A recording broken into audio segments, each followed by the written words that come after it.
ตอนเช้ามื้อนี้ผู้ค้าได้มาขอให้ขอสวนคือเก่าได้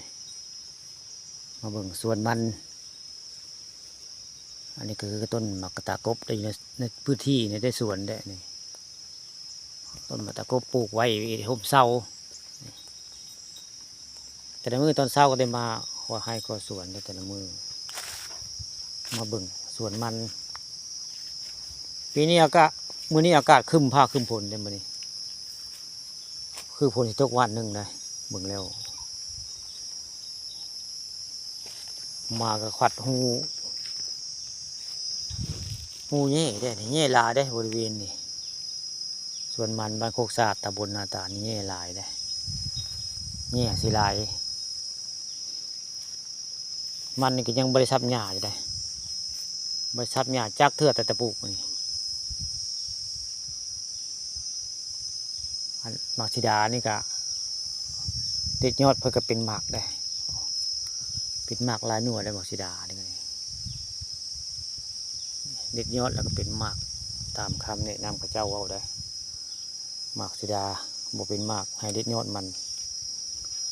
แล้วมันก็จะเป็นหมากได้พากมาแต่ละมือก็จะเด็ดยอดได้เด็ดยอดให้มันเป็นหมาก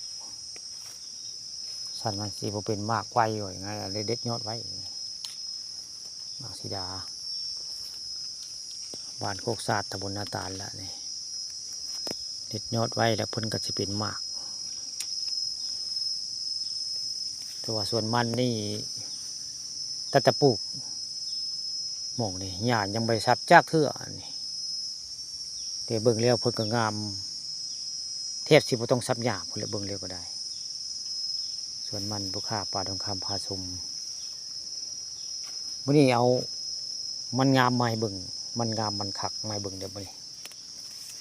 มันยังบริษัทหญ้าแต่ครับเพิ่นคักเพิ่นงามปีนี้สงสัยปีกายนี่ผู้ค้าปลูกมันแล้วเลยใส่ปุ๋ยอยู่4 ถุงได้ใส่ปุ๋ย4 ถุงได้ปีกายนี่ใส่ปุ๋ยเดือน10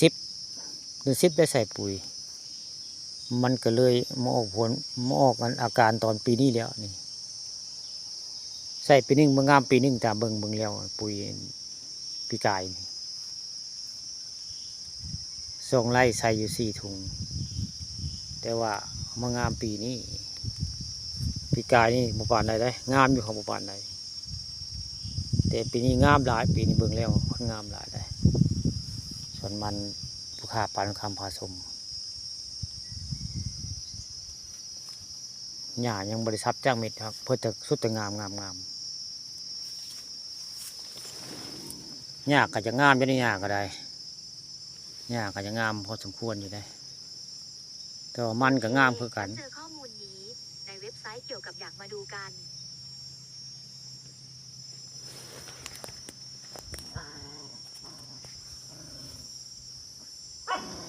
มักทั่วกระปุกได้มักทั่วกระปุกมันกระปุกปีนี้มักทั่วผักยาวกระปุกได้บริเวณนี้คาดว่าจะได้ผลผลิตดีดอกมักทั่วก็ได้เบิ่งแล้วมันก็งามมักทั่วก็คือสีงามเบิ่งแล้วส่วนมันบ้านโคกสาดนี่มันก็คักหญ้าก็คือสีงาม